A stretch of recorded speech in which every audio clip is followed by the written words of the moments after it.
je suis très heureuse de vous retrouver aujourd'hui pour un nouveau tuto pour la réalisation d'un mood board avec les tampons de la boutique Auberge des Loisirs. Donc j'avais envie de faire un mood board sur le thème des vacances, de la mer, du soleil et tout ce qui s'ensuit. Et pour l'occasion, du coup, je vais utiliser les tampons caoutchouc donc de la boutique Auberge des Loisirs. Je vais prendre Nina Créole, que je vais mettre ici, Tommy Pirate, la superbe encre que je poserai sur ce carré là. Ensuite, celui-là non.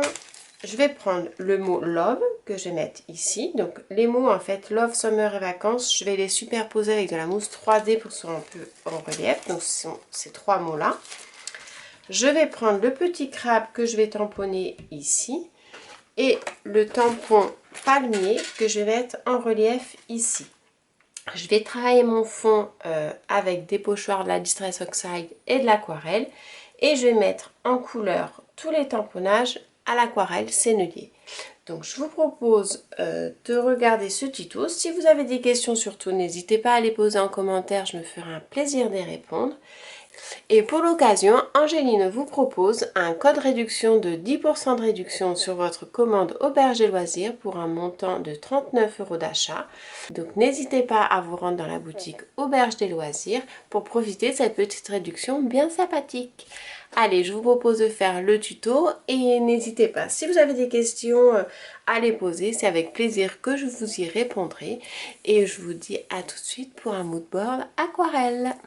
Donc là, je prends mon pochoir mood board que je vais fixer un petit peu avec du masking tape sur ma table pour pouvoir faire le tour des cases. Donc je mets de ma règle parce que comme c'est un format A4, les petites bandes de séparation ont tendance à pas trop tenir. Donc voilà, je prends la règle pour le support, je fais tout le tour au crayon à papier et ensuite je tamponne les tampons que je veux mettre en valeur sur ma création mood board. Donc là, je tamponne à la Versafine parce que je crée mon mood board à l'aquarelle. Donc j'avais déjà préparé ma scénette, j'avais déjà ma petite scénette en tête. Et ensuite, je vais prendre un pochoir pour faire mes fonds. Donc l'avantage du mood board, c'est que là, je peux faire mon fond avec mes pochoirs vraiment très facilement, sans me soucier si ça va déborder ou pas, parce que le pochoir mood board permet d'avoir les cases bien délimitées. Donc là, j'utilise la Distress Oxide, donc de mémoire, il me semble que c'est la Wild Honey que j'ai utilisée. Et ensuite, pour la bleu verte, c'est le Evergreen Butch. Donc là, maintenant, je vais en fait enlever le pochoir pour le mood board. Donc vous avez vu, c'est quand même vachement pratique, hein, quand on veut faire le fond avec les pochoirs, au moins on est sûr que ça ne dépasse pas. Et c'est vraiment, pour moi, quand on fait un mood board, c'est vrai que le pochoir est quand même indispensable pour faire quelque chose de propre et joli. Donc bah là j'ai encore oublié une petite case évidemment. J'en oublie tout le temps une. Alors hop, je replace mon pochoir comme ceci. Je le maintiens bien. Et je vais rajouter, c'est juste en fait hop, un repère parce qu'après je les repasse au stylo. Donc là voilà, ce que j'ai fait, c'est que j'ai fait le pochoir à la Distress Oxide et maintenant je vais venir en fait mettre en couleur à l'aquarelle. Donc j'ai pris la palette Sennelier de 48 demi-godets et je vais venir mettre en couleur les tamponnages directement sur le papier de fond. Et ensuite, ceux que j'ai tamponnés comme ceci, je viendrai les positionner en 3D. Donc on va commencer par la petite Nina. Donc au niveau des couleurs, je vais essayer de rester dans les couleurs jaune, vert et j'ai peut-être rajouté une autre couleur pour pouvoir pigmenter le tout, peut-être dans les tons orangés, ça fera un beau combo. Donc allez, on y va. Donc une fois que j'ai tamponné tous mes petits tamponnages, je vais me mettre à l'aquarelle. Donc j'utilise l'aquarelle Sennelier. Donc je vais partir sur une petite gamme de couleurs. Là j'ai utilisé le rouge vermillon de mémoire, il me semble que c'est, pour pouvoir faire le petit bandeau. Et le marron que j'ai utilisé, c'est le terre d'ombre, donc que j'ai pris. Au niveau du orange, je suis partie sur le jaune Sennelier, alors plus ou moins dilué. Et ensuite, j'ai accentué avec le orange de Saturne. Donc j'hésite pas hein, à mettre de l'eau, à sécher aussi entre chaque création, entre chaque colorisation, pardon. Et pour la teinte de la peau, j'ai mélangé le ocre jaune avec le terre-sienne brûlée, pardon. Et j'ai mis beaucoup d'eau pour avoir quelque chose de bien translucide et de quelque chose de naturel. Là j'utilise le gris de païenne pour pouvoir mettre le chapeau. Et ensuite voilà, j'ai toujours gardé les mêmes teintes. La petite épée est également faite au gris de païenne. Et le marron pour les bottes et le parchemin sont les mêmes que les cheveux de la petite Nina. Ensuite pour l'encre, j'utilise pareil du gris de païenne, plus ou moins dilué pour avoir quelque chose de plus ou moins clair. Donc j'hésite pas de rincer mon pinceau entre chaque couleur. Et là pareil, j'utilise le marron qu'on a utilisé pour les cheveux et les petites bottes de Tommy, mais pareil beaucoup plus dilué. Pour les fleurs, j'utilise du rouge vermillon et du orange sennelier. Voilà. Donc ça, mon encre est terminée. Comme vous pouvez voir, voici ce que ça donne. Je trouve que c'est très intéressant. Franchement, l'aquarelle sennelier, c'est le top du top. Et ces pinceaux, les Silver Black Velvet, sont vraiment... donc c'est la série 3000S. C'est vraiment le summum. Alors ensuite, là on a dit qu'on allait mettre le petit palmier. Donc ça, je vais le mettre de côté. On va attendre que ça sèche bien comme il faut. Et puis après, on viendra mettre les titres. Le petit palmier, je vais reprendre le vert au cœur, voilà, pour rester dans le thème. Ensuite, pour la mise en couleur de mon petit palmier, j'utilise le vert hooker que je mets en première couche sur l'intégralité de tout le tampon. Ensuite, je sèche bien et je refais une deuxième couche pour avoir un joli dégradé. Pareil pour mon petit crabe, je pars sur une base dans les tons jaunes, je sèche bien et ensuite je vais venir le travailler avec du orange Saturne et du rouge vermillon. Alors le rouge vermillon très léger parce que sinon c'est très accentué. Donc voilà, là c'est bien sec. Donc ce que je vais faire, c'est que vu que c'était bien sec, j'ai fait, vous savez, les petites marques blanches un petit peu partout pour faire un petit peu de luminosité. Donc ouais, je mets un petit peu là, sur la cordelette. Donc j'ai vraiment fait, j'ai coupé en fait les traits de la corde et je suis pas forcément rentrée dans le même sens. Là pareil, j'ai fait un petit peu sur le crabe, des petits traits blancs pour donner un petit peu de luminosité. Donc j'avais envie de faire, donc je vais reprendre mon petit pochoir. J'avais envie de faire des petites taches un petit peu partout pour donner un petit peu d'effet un petit peu noir. Donc je vais prendre je suis partie sur un tampon tache, je sais plus quelle marque c'est, tout simple. Je crois que c'est Chou-Flower. Elle est où mon encre? Elle est là. Hop, donc je prends la Versa fine parce que ça résiste bien à l'aquarelle. Et en fait je vais venir, donc hop, je tiens un pochoir parce que du coup j'ai défixé. Je vais venir faire quelques petites taches par-ci par-là. Donc là, ici. Voilà, parce que là en fait je vais mettre les deux mots. Je vais mettre vacances summer. Vacances summer. Donc je vais faire deux taches juste là. Voilà. Ensuite je vais venir faire des petites taches ici. Et là je vais mettre, finalement je vais mettre le mot happy. Que j'avais dit que je ne mettrais pas parce que je pensais qu'il n'y avait plus de place. Et vu que j'en ai de la place, je vais mettre le mot happy. Ici, hop, et là. Donc voilà, et l'avantage du pochoir, c'est qu'on peut tamponner pour les bords, c'est pas grave si jamais ça dépasse. Là, on va mettre du coup le petit palmier, donc je vais faire juste un petit peu dans le bas. Hop.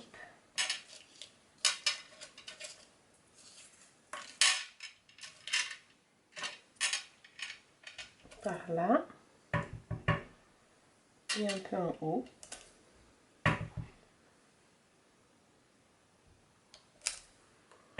Voilà, là je vais faire dans les angles.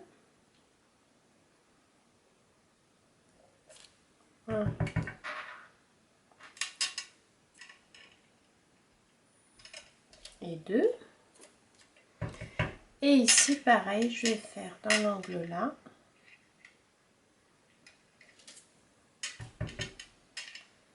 L'angle en haut.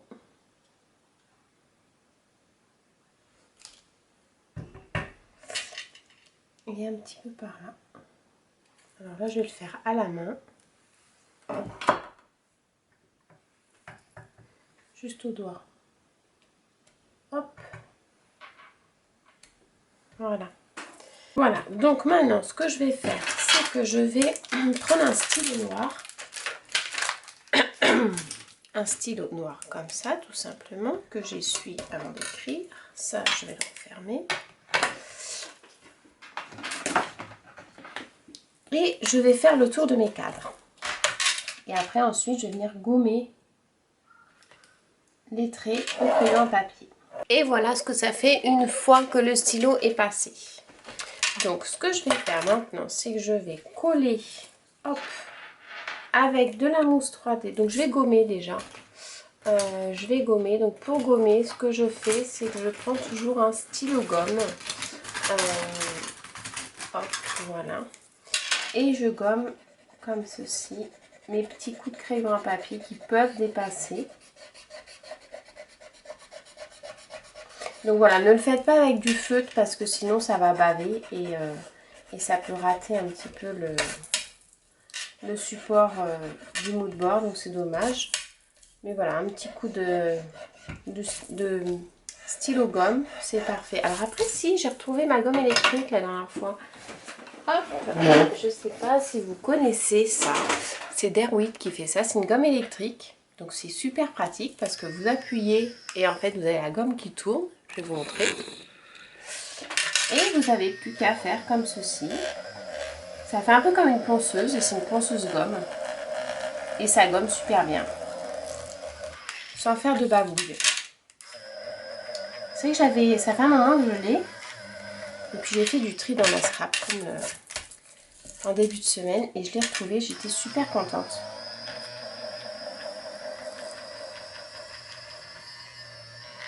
Et voilà.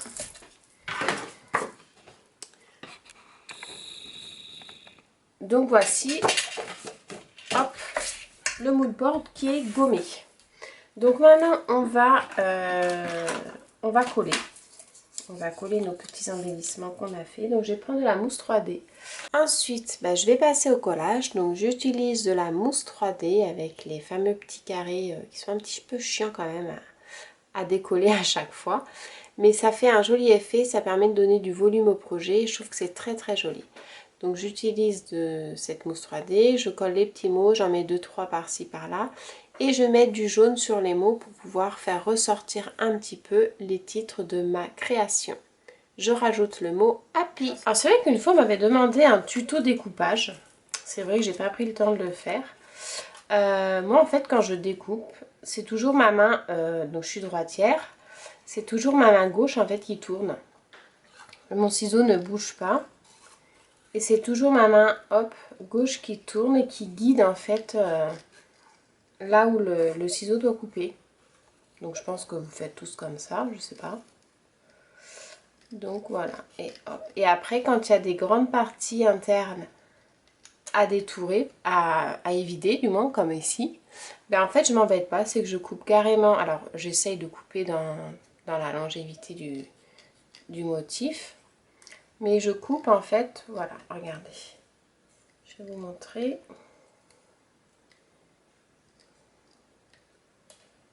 Hop, je coupe comme ça. Et après, une fois que c'est collé, de toute façon, ça se voit plus. Donc voilà, et donc le mot happy, on a dit qu'on allait le mettre ici. Super. Donc pareil, je vais reprendre mes petites mousses 3D. Donc c'était un petit mood board avec les tampons de la boutique Auberge des Loisirs. Donc voilà, je trouve que c'était super sympa. C'est très très facile à faire. Les mood boards, c'est vraiment accessible à tout.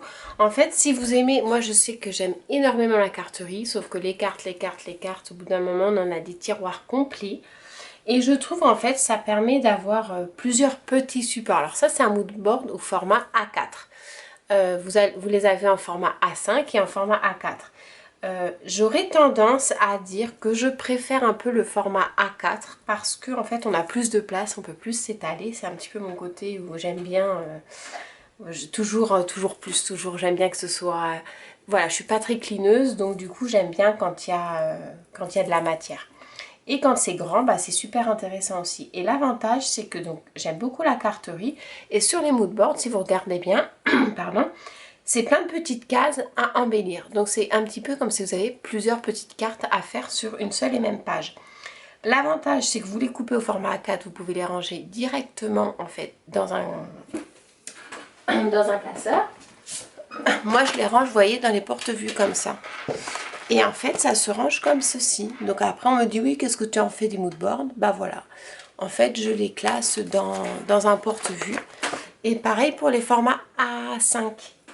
J'ai un petit porte-vue au format A5 et je les range tous dedans. Et je trouve que ça fait super joli. Et une fois que bah, j'en aurai plusieurs, ce que je ferai, c'est que je vais les relier avec la cinch et ça me fera vraiment un petit souvenir de mes créations. C'est un petit peu comme, on va dire, quand on fait de l'art journal ou quoi, ça fait vraiment un support avec plusieurs créations en souvenir et je trouve que c'est super sympa. Plutôt que d'avoir des cartes et de les stocker au fur et à mesure dans des tiroirs. Parce que bon, on en envoie quelques-unes, mais je vous cacherai pas qu'au prix du timbre, à plus d'1 € le timbre, bah, ça fait un peu mal au derrière. Hein. Donc voilà, bah, c'était mon petit moodboard que j'ai réalisé avec du coup ce que je vous disais, les tampons de la boutique Auberge et Loisirs. Hein, très facile à faire, vous pouvez parcourir ma chaîne, j'en ai fait plusieurs, c'est vraiment un support comme je vous disais que j'aime beaucoup, faire et c'est super sympa. D'ailleurs je vous invite, si vous ne connaissez pas, avec ma copine Carole, on a fait un groupe Moodboard Scrapbooking pour le plaisir de scraper sur Facebook. Et on va organiser chaque mois des petits challenges avec des petits cadeaux à gagner par tirage au sort. Donc vous pouvez participer et vous initier à ce support si vous ne connaissez pas. C'est vraiment super sympa. C'est un groupe, hein, on est une 60aine je crois maintenant. De scrapeuses de talents différents, d'univers différents. Donc c'est super agréable à partager, à découvrir les univers de chacune. Et je trouve que c'est vraiment chouette. Et donc du coup avec Carole on s'est dit ça pourrait être sympa de faire des challenges. Et en plus on a la chance, mais j'en dirai pas plus, il y a plein de belles surprises à venir au mois de septembre. Donc voilà, je vous invite à venir sur ce groupe. Le premier challenge commence au mois d'août. Et c'est Carole et moi-même qui offrons une petite récompense par tirage au sort tout simplement parce que on n'allait pas faire de décision. Donc ça sera le moteur Google avec les numéros qui tirent au sort. Et voilà, bah écoutez, j'espère que ma petite vidéo vous aura plu. Si vous avez des questions, surtout n'hésitez pas à les poser, je me fais un plaisir d'y répondre. Vous êtes tous de plus en plus nombreux à me suivre et de plus en plus nombreux à mettre des petits commentaires, des petits j'aime. Ça me fait extrêmement plaisir, c'est vraiment très très très gentil. Je commence à mettre en plus des visages sur les pseudos, donc ça me fait vraiment super plaisir. Donc plein de bisous, plein de coucou à toutes qui me suivent. Je vous dis à très bientôt pour des prochains tutos et puis des nouvelles aussi pour la rentrée de septembre. J'ai plein de petites choses à partager avec vous. Allez, je vous fais à tous de très gros bisous. À très bientôt. Bye!